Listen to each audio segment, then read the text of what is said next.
Wow, Reverend Marquita with that awesome rendition of I Can Do It.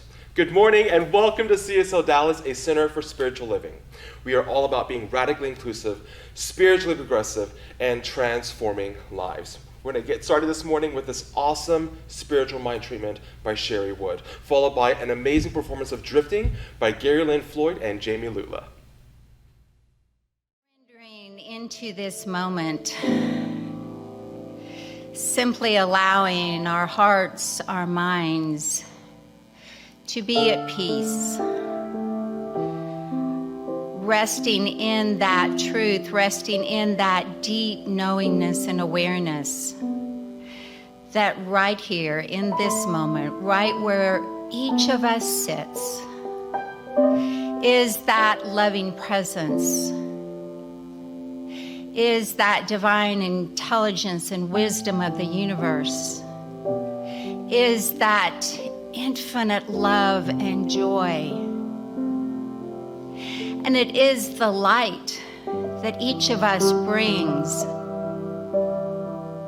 as that unique expression of spirit. And collectively we join our lights and move out into the world to be that peace, to be that love for those who don't remember or who could not see. We are the way showers. We are that beacon of light in this world. And we take it up this morning from that place of alignment, from that place of connection to one another and every being on this planet. Welcoming the diversity, including everyone. Nothing is left out. And so I just simply bless this time, call it good, and we affirm this together by saying, and so it is.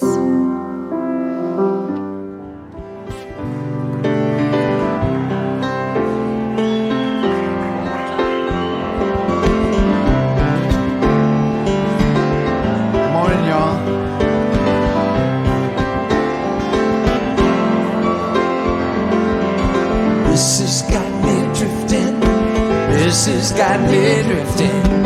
This has got me drifting deeper. This has got me drifting. This has got me drifting. This has got me drifting deeper, deeper. The further I've come, the closer I get, the longer I long for you. Said it before, I'll pray it again. I'm only when I know my truth. This has got me drifting. This has got me drifting. This has got me drifting deeper. Come on, y'all. This has got me drifting. This has got me drifting.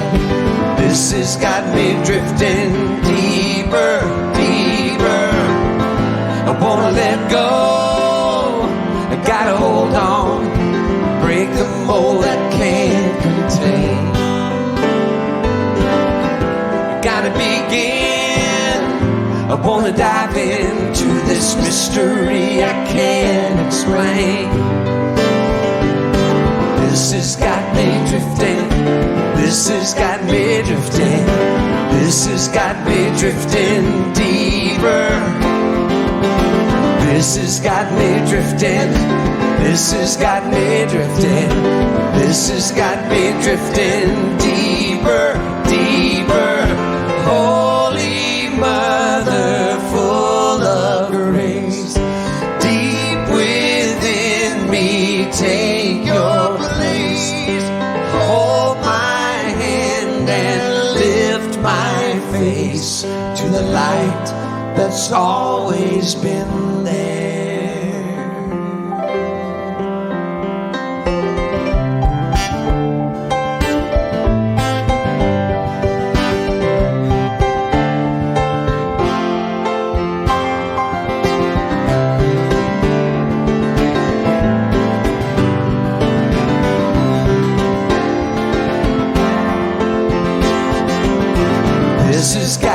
drifting. This has got me drifting. This has got me drifting deeper. Come on. This has got me drifting. This has got me drifting. This has got me drifting deeper, deeper. Oh, this has got me drifting. This has got me drifting. This has got me drifting deeper, deeper. This has got me drifting. This has got me drifting. This has got me drifting deeper, deeper. This has got me drifting. This has got me drifting. This has got me drifting deeper, deeper. This has got me drifting. This has got me drifting. This has got me drifting deeper, deeper, deeper, deeper, deeper, deeper,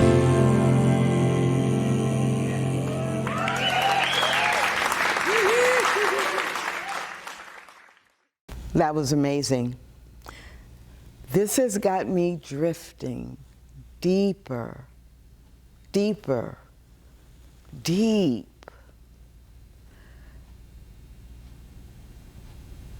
But the question is, during all of what's going on right now, are you drifting deeper or are you just drifting? Now, I don't know, if you're like me, there are days when you are just drifting deeper, feeling the possibility of what is going on and what is happening and the transformation that's seeking to express itself. But there are some days when I find myself just drifting, just all I can do to get through the day. I realize I've had too many snacks, I have had zero exercise, and I have just been existing and maybe even complaining a little bit. Can you relate to that? It's like the words in the song, I'm drifting deeper, deeper, deeper than I've ever been before. Deeper into what? Could I make this time of shelter at home, this time of working from home, this time of wearing face masks, could I use that as a way to drift deeper? I don't know. That's what I've been thinking about. So I love that song. I love Floyd Lula anyway, and I really love the lyrics in that song because they challenge me to not just drift, but to drift with purpose, to drift in a way that brings meaning. And many of you know that I am self-employed. I own my own business, and there have been days in the last few weeks where I want to focus and drift deeper, but I've just really been drifting, from a financial perspective. All of my paid work, or 90% of my paid work, has been canceled. From a friend's perspective, I've had 2 friends who have made their transition, one related to COVID-19 and one who just has had a number of health problems and made her transition during this time. With family, I have family members who are at very high risk, and I'm worried about them. And in the days when I have been really worried, the days when I have been distracted by fear or confusion or the lack of control, then I've just drifted. The good thing is we know and we learn and we use our spiritual principles and our spiritual practices to get back on track. And that's really what I want to talk about today. Our theme for the year at CSLDallas is tipping the scale, and tipping the the scale toward love, tipping the scale toward prosperity, tipping the scale toward beauty, tipping the scale toward harmony, joy, peace. How can we throughout this entire year focus on tipping the scale in a way that represents the qualities of God, the qualities of divinity showing up in our lives and really being the primary focus? And that's been really interesting, as the first quarter has not gone the way any of us expected. We didn't know what was coming in January when we began this journey and this commitment that we're going to tip the scales for good, toward good this year. But the theme is still there. So that's the theme for the year. And the theme for this month is new, because in case you didn't notice, new month, new month, new month. So for the month of May, the theme is creating a new normal. And the book of the month is The Not So Big Life by Sarah Susanka. And here's what I learned about the book when I first picked it up. The Not So Big Life unveils a process for changing the way we live by fully inhabiting each moment of our lives and by showing up completely in whatever it is that we are doing.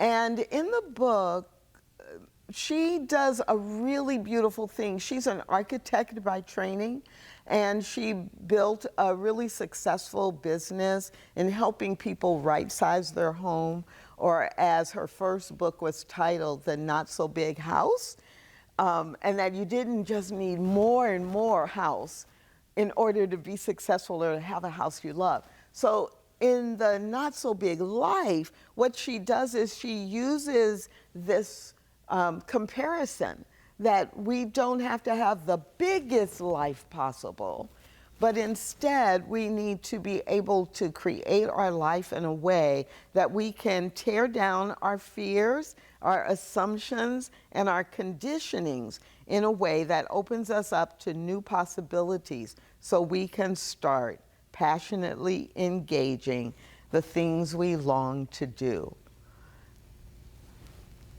If we're going to create a new normal, we have the opportunity to not just think about doing more of everything or to do things bigger, but to really choose what's important and redesign our lives so that the result we get reflects our best life yet.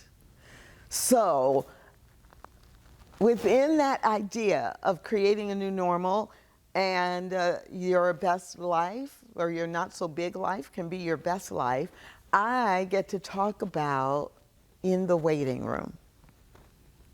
In the waiting room.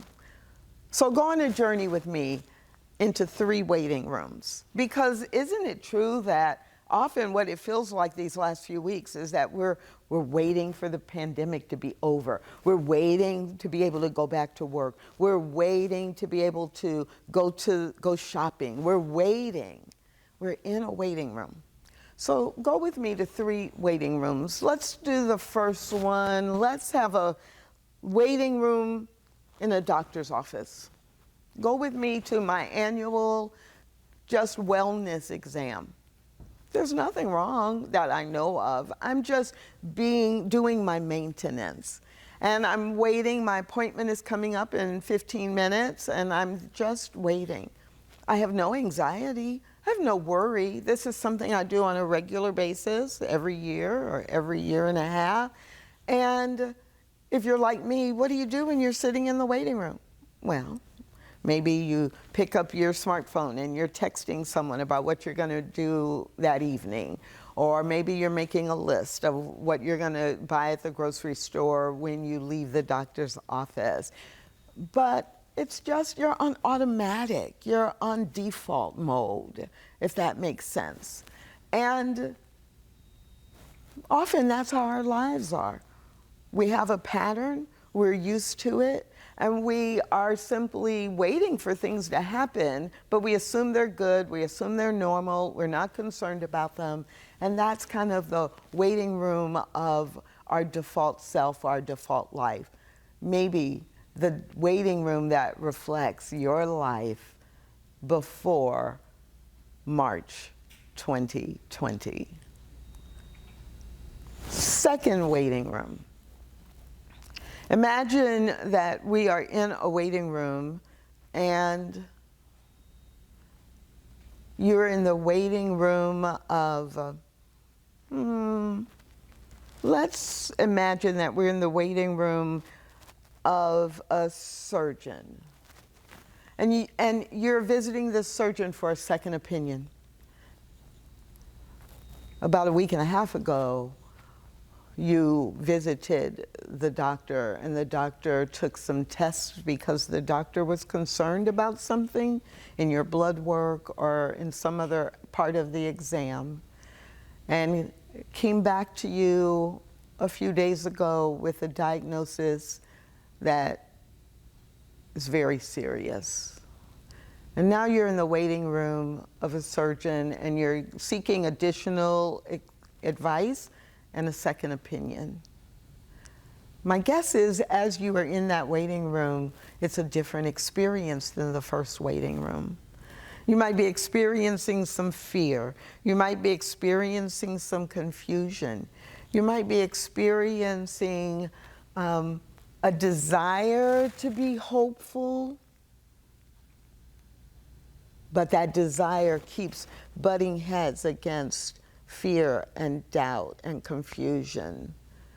You have done your spiritual work. Maybe you've even had a practitioner or a minister do prayer with you or a spiritual mind treatment. But while you're sitting in that waiting room, all you can think about is all the bad things that are going to happen. How your life is going to be changed forever. How you don't have any control over what is happening. And that waiting room experience is what so many of us have been feeling during the COVID-19 pandemic and all of the activities and decisions and restrictions that have come with it. Thinking of the worst. Thinking about people who are sick, thinking about all of the limitations that you have to readjust to. That's a waiting room too. But go with me to the third waiting room. The third waiting room, we are there together, and maybe we are the parent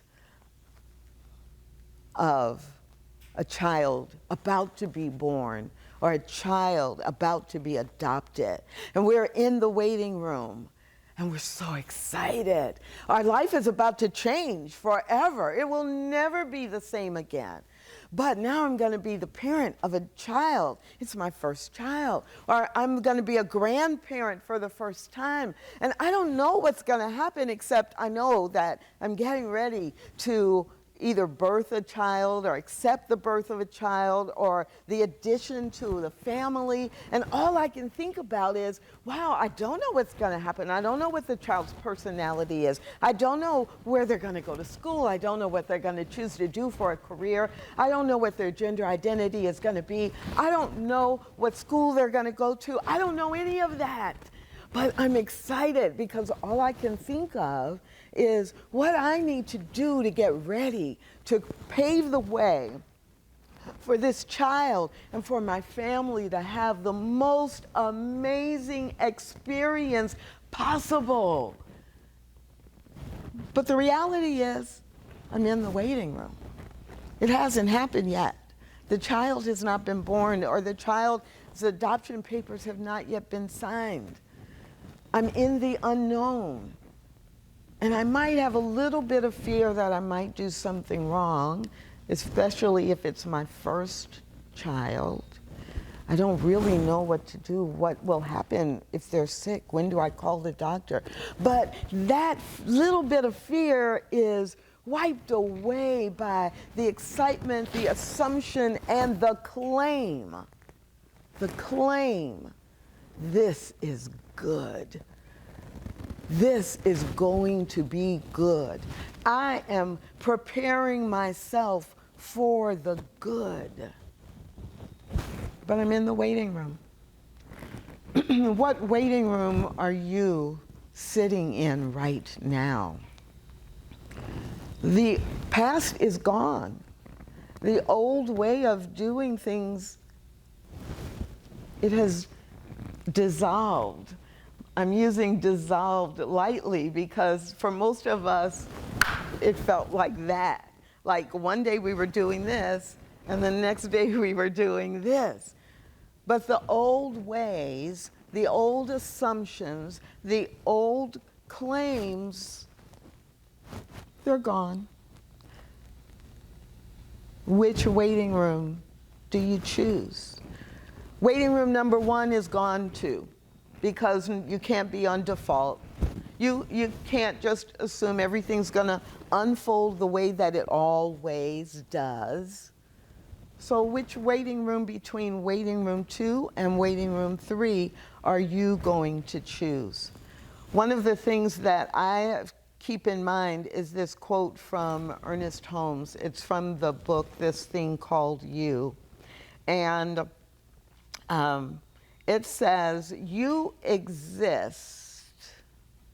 The Spirit comes to you with a new and fresh creativity. You need not ask what others have done or how they have done it. Be yourself and express life as you find it. Never imitate. Trust the self. Find the self in God and God in the self. And so as I sit in the waiting room, I want to remember that actually I get to choose. Spirit has not abandoned me. Spirit has not gone any place where I cannot access it.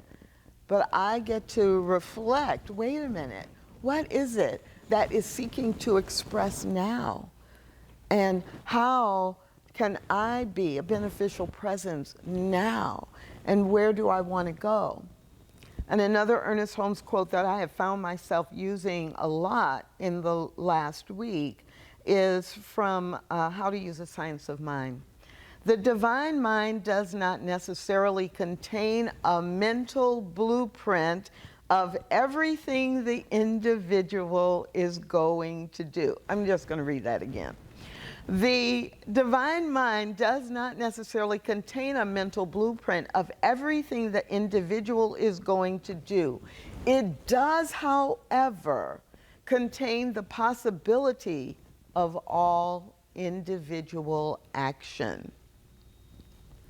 When anyone conceives a new idea, thinks up a new plan, which is in accord with the divine nature of God, then God is going forth anew into creating that through that individual.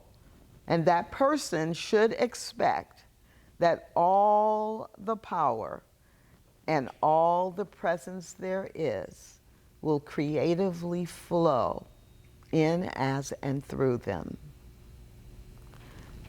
So we're in the waiting room, but that doesn't mean that we simply wait and allow whatever happens to happen and sit in a place of fear and consternation and doubt. This is the time to choose. There's a power for good in the universe. It's available to all, and you can use it. We teach that. We say it all the time. Do you really believe it? And if you do, how are you going to choose to use the power?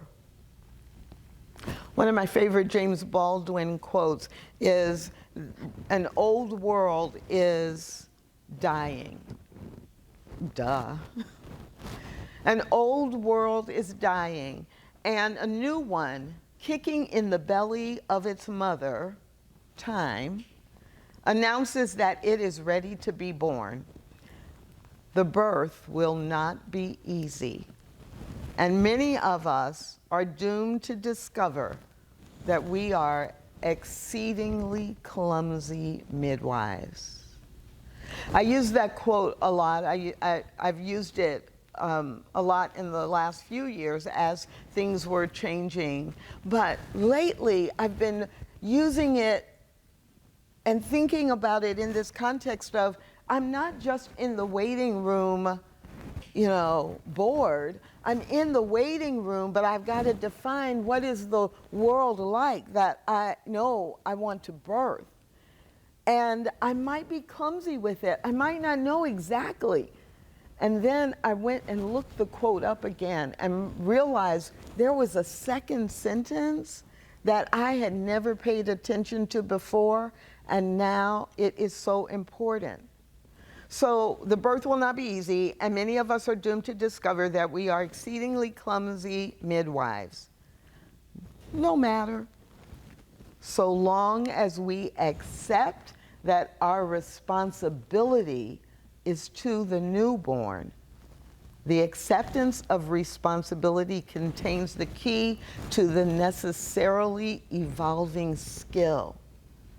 That additional piece, remembering that the responsibility is to the newborn, to what we are birthing, to what we are creating. That means I've got to be just as excited about what is getting ready to happen as I would be if it were truly the birth of a physical child and I was really committing to the best world, creating the best world possible and the best experience possible for this child who is going to grow up in this world. So what is it that we want? What is it that you want to create in your individual life? And what is it that you want to contribute to in the bigger world?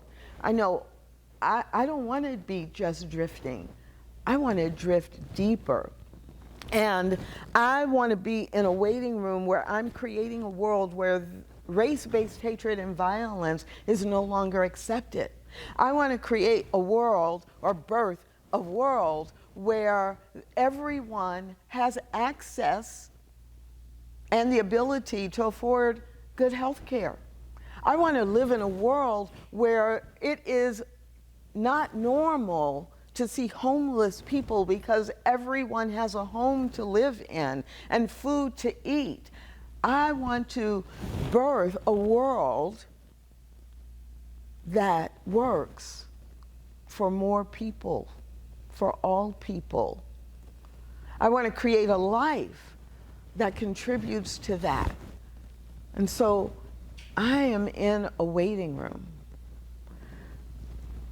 that allows me to create in my mind and from thought into action how I want to contribute to create a world that works for everyone, which is the vision of Centers for Spiritual Living.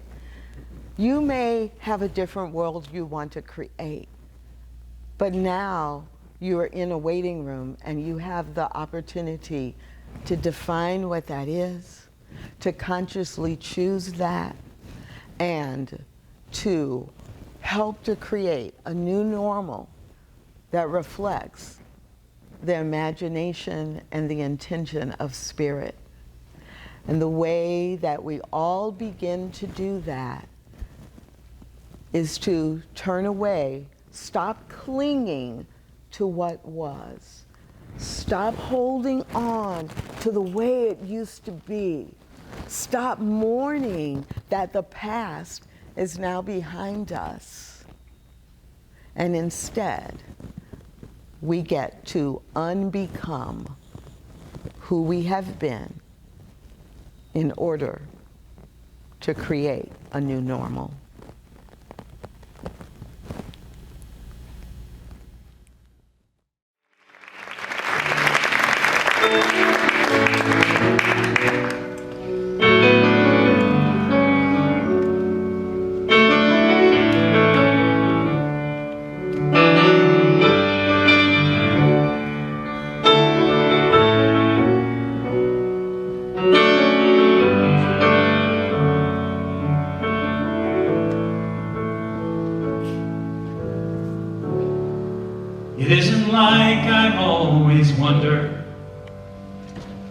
what I was made of, or is this really me?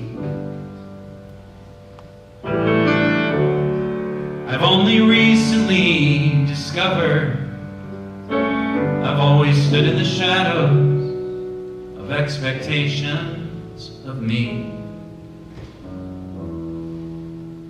Well, now that I see there's no judge, there's no jury. Now that I know I can take my own role, I feel a freedom that I have never known.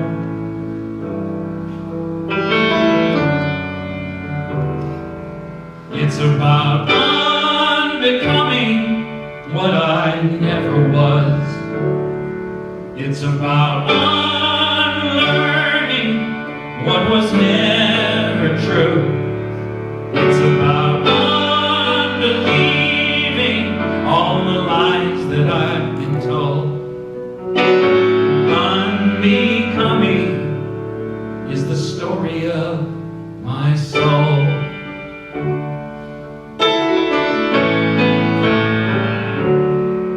Everybody's name is given. Nobody asks us who we really are.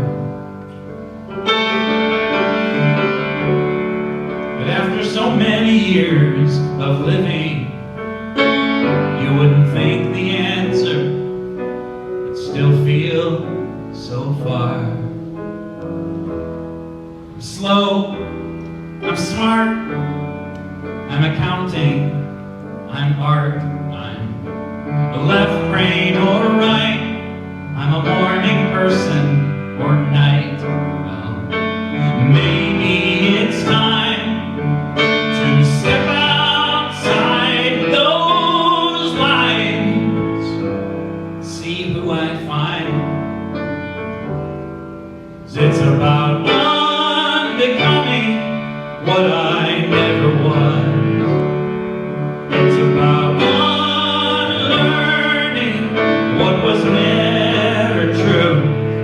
It's about unbelieving all the lies that I've been told. Unbecoming is the story of my soul.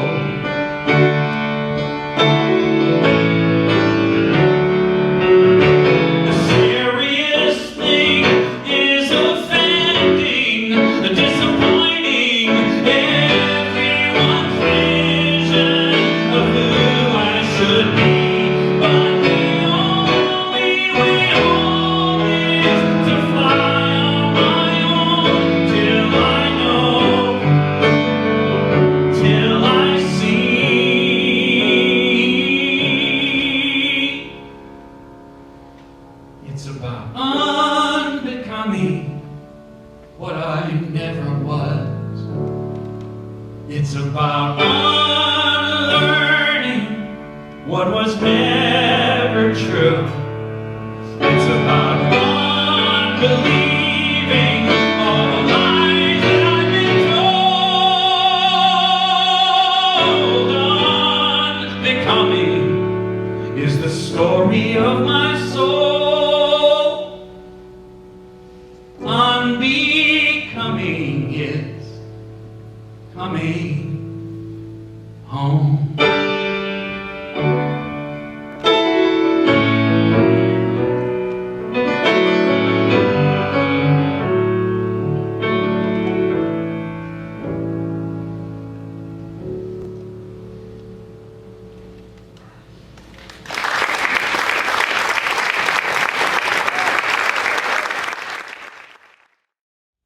So please join me in prayer.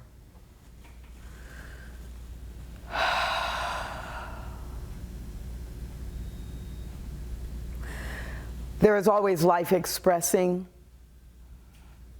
The universe is creating, expressing, expanding, and evolving life.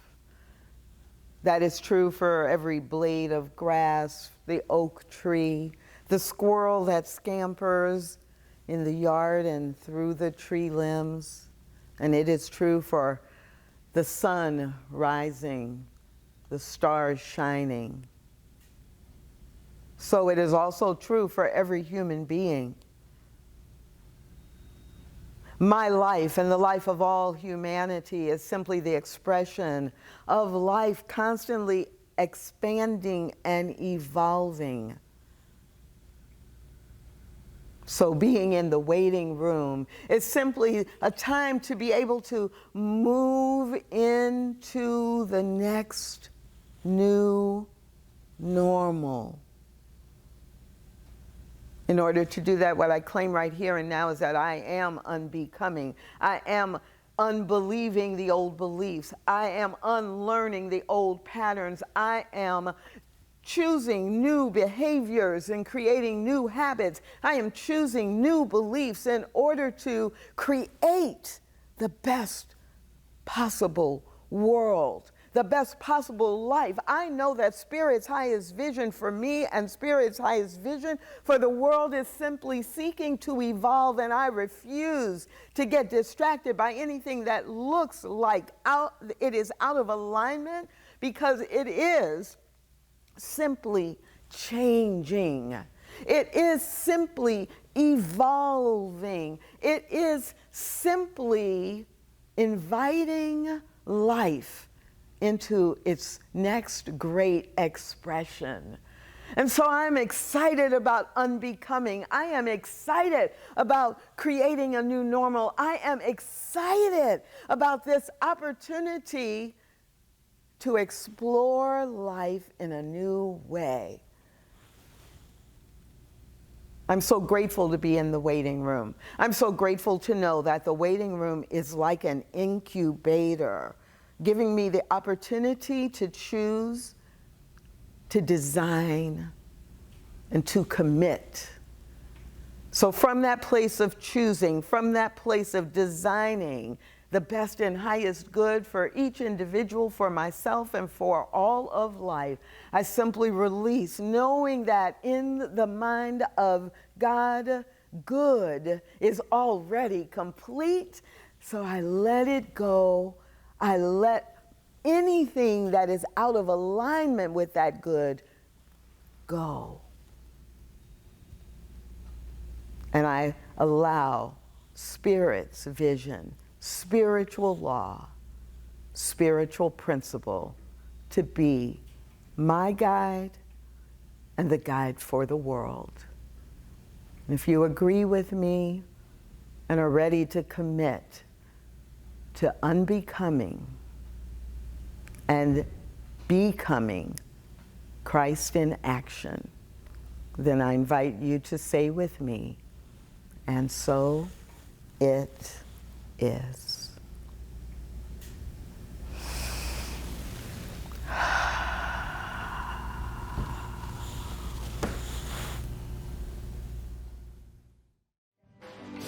I am exactly where I need to be. I need to be exactly where I am. I am a blessing manifest, and I can't undress the moment. Naked time unwinds beneath my mind, and from within I find the kind of beauty only I can find.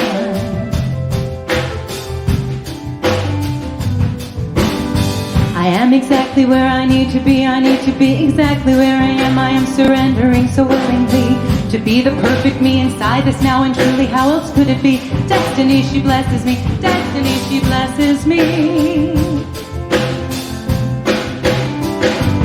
And when I try to fight or run, I only wind up back at square one. And when I think I know what's best for me, fate, she takes me back to exactly where I need to be. I am exactly where I need to be. I need to be exactly where I am. I am divinely timed and shining brightly. Yes, I believe that there's a purpose just for me. Yes, I believe that we are light and we shine infinitely. Whoa.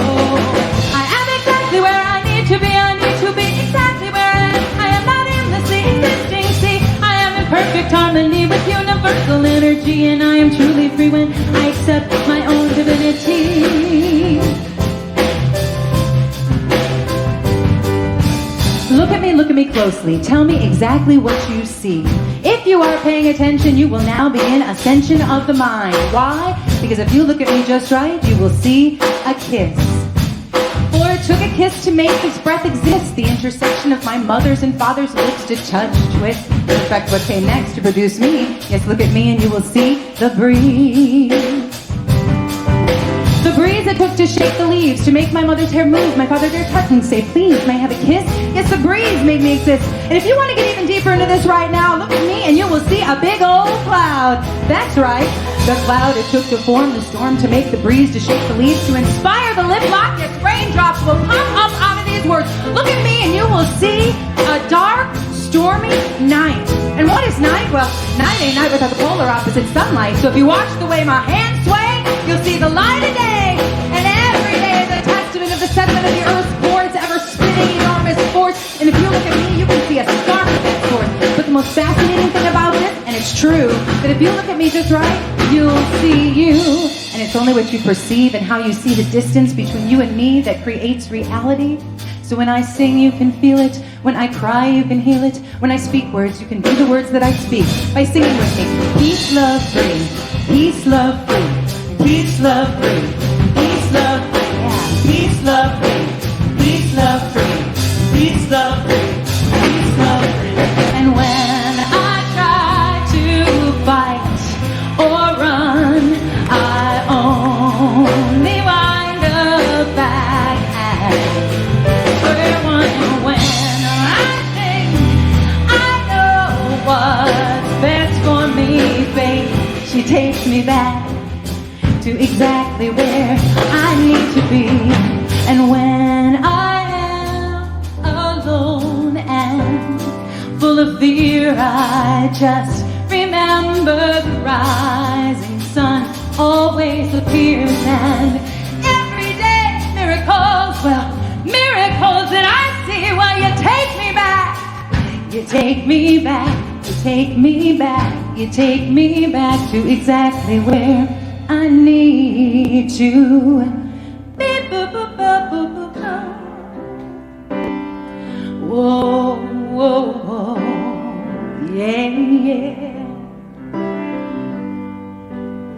I am exactly where I need to be. I need to be exactly where I am. I am a blessing manifest. Yes.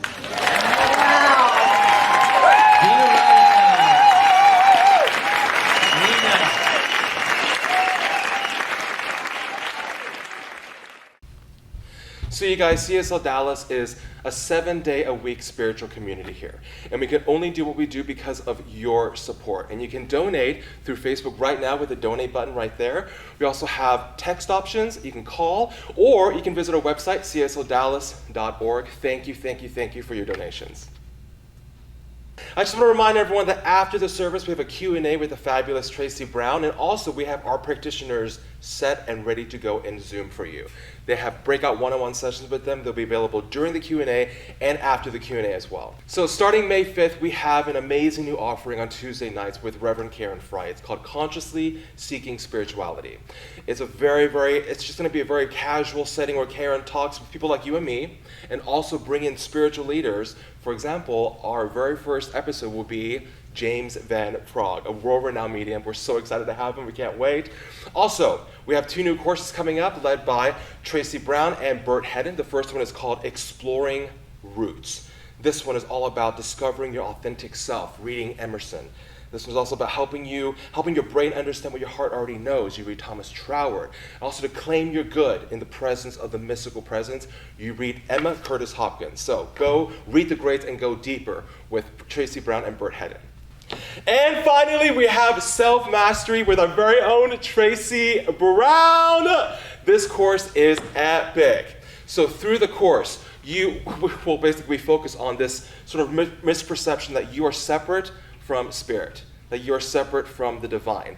This course is an opportunity to dive deeper and to discover the creative nature of your thoughts, your feelings, your emotions, and your beliefs. It's also an opportunity to master the art of living as a conscious and intentional being.